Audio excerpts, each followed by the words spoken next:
Hi, welcome back or welcome if you're new. Today's video is lunges and the many variations that we commonly use in our yoga practice. So when you're ready, if you want to join along, do go and do a bit of warming up, particularly through the legs and hips as it's lunges, and then join me on the mat.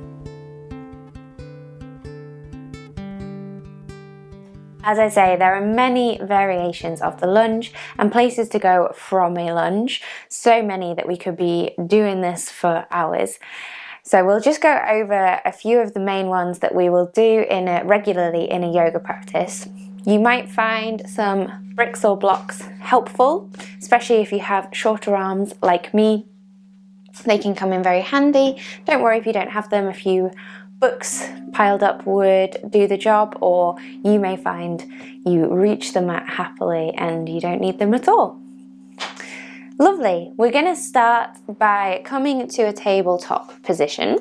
If you do want your bricks, just pop them towards the top of the mat for now. From our tabletop position, we're just going to step forward with our right foot and come into our first lunge, the low lunge, hanumanasana, equestrian pose. So for our low lunge, this is where some of you may find blocks or bricks helpful. As I say, I've got short arms, so I find reaching down to the mat, I end up very attached to this front leg. Something we want to do with our low lunge is try and lengthen over that front leg. If for any reason in your practice you can't use blocks or bricks, so you're moving through a flow and it's just a little bit awkward to grab some props, it doesn't matter. You can come up onto your fingertips, even if the body touches that front leg, as long as we consciously lengthen through the upper body and try not to collapse down onto the leg, then all is good. In our low lunge, we want to think about our hips coming forwards and down, but try not to sink into that full range. Try and draw the legs in towards the center line. This will help you engage through the muscles and help increase your mobility in the long run and your flexibility. Lovely. So this is our low lunge. We're now going to move back to hanumanasana, which is a common pose to move to from our low lunge. Something you may find helpful is to slide the back knee back just a little, depending on your body proportions.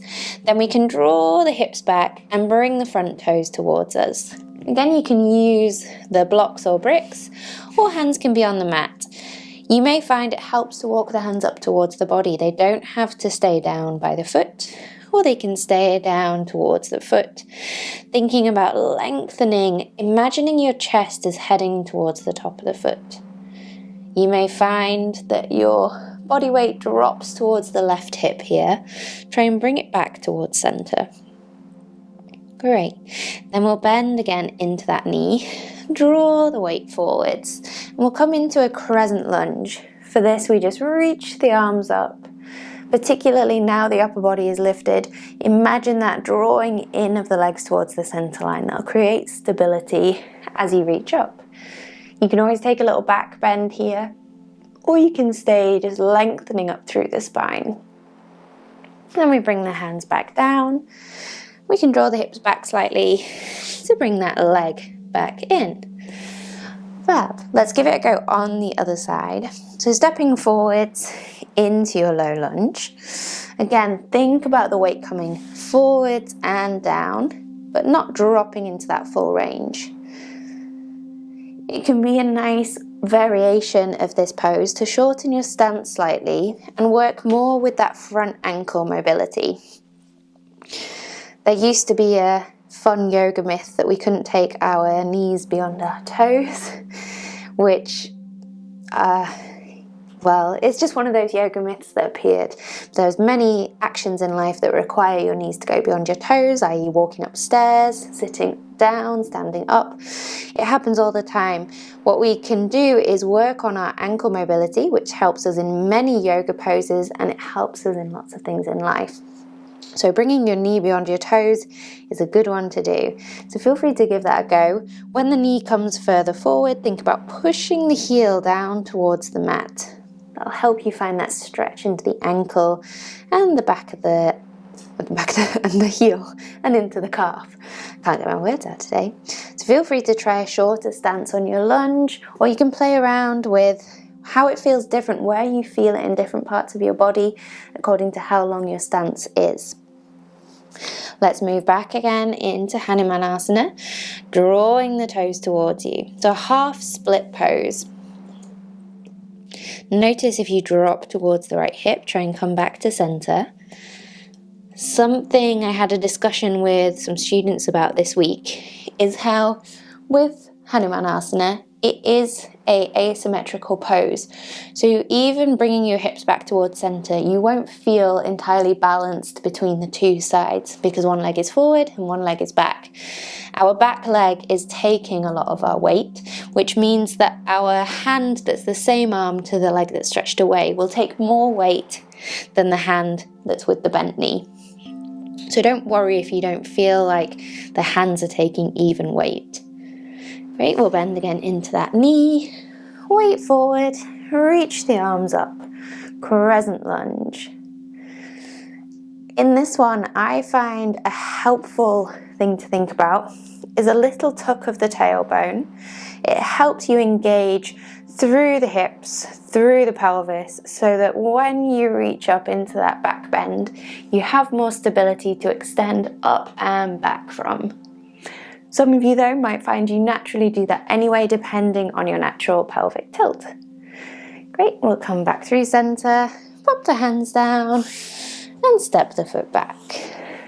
Lovely. So that's our low lunge, our crescent lunge, and hanumanasana in between. Hanuman can be a good one to do in between, as it's a bit of a counter pose to the lunge.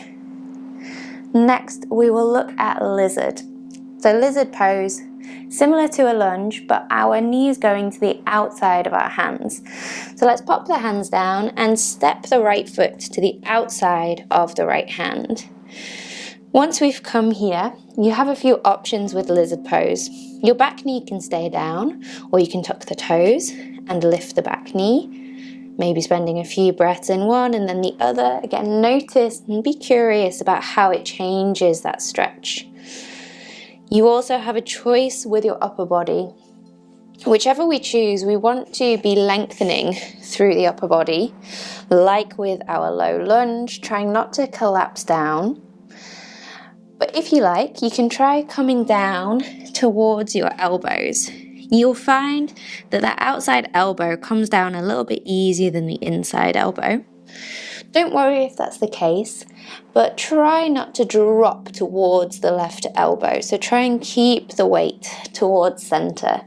If you find that neither elbow wants to go down, or the only way you can get the left elbow down is if you tip towards the left side, stay up on your palms. It's doing exactly the same thing for you up on your palms as it is down on the elbow.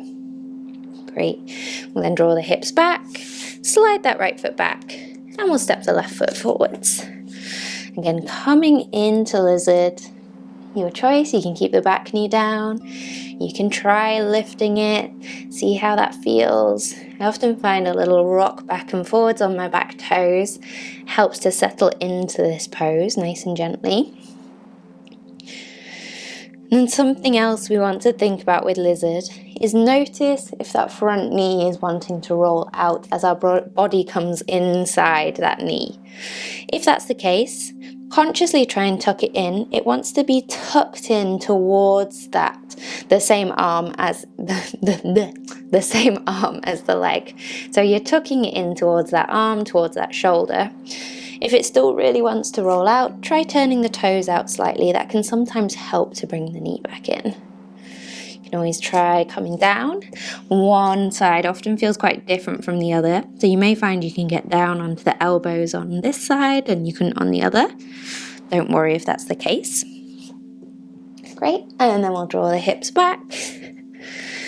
Lovely. Feel free to do a little wide-legged ancestral worship as a counter pose.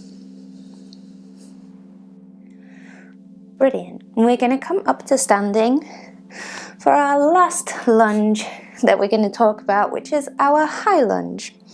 So for our high lunge, stepping towards the top of the mat, feet hip distance apart, and we want to keep this gap between the feet. We'll step back with our left foot, nice big step. So you can decide how far back you want to step. The closer the foot is, the less the intensity.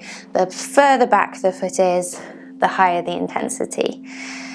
Make sure you've kept that gap between the feet. If you've ended up all on a tightrope, you'll feel really wobbly, like you're tightrope walking. I say as I wobble into the wardrobe. We want to bend into that front knee and push through the big toe base of that back foot. So unlike Warrior One, in a high lunge, we've got that back heel lifted, and we're trying to press away through the heel, imagining it's gonna head towards the mat, even though it won't touch the mat, but that action helps engage all the way through that leg, and you'll find a stretch through the front of this hip. This front knee, if we can, working towards it being above the ankle. Like I said, nothing bad's gonna happen if it comes further forward or further back, but you'll find more stability here with it over that ankle. To come out, you can take a couple of steps forwards or one big step. Let's go on the other side. Step back right. Again, push through that back heel, find that steadiness. With our high lunge, it can be good to draw the arms up, palms facing. And some of you may find it helps that little tuck of the tailbone, finding that slight posterior tilt to neutral of the pelvis, depending on where your natural tilt is. It will help you to lift and lengthen. But like I say, maybe not for all of you. Lovely. Keep pushing away through that back heel. Great. Then either one step or a couple of steps up to the top of the mat. Fab. So those are a couple of the main lunges that we practice in yoga. You can do all sorts from the lunge. So we can go into twists from our lunge. We can move through into things like our warrior poses. There are all sorts of places to go from a lunge pose. But what we want to do is find a nice foundation in those lunges. On their own, even as a pose we're not moving through or to anything, on their own, they're so beneficial to help work into some flexibility and mobility of the hips, to work on some strength in the quads, in the legs. They are wonderful poses. So I hope that was helpful, and please leave me a comment, do subscribe to the video, and I'll see you here again soon. Om Shanti.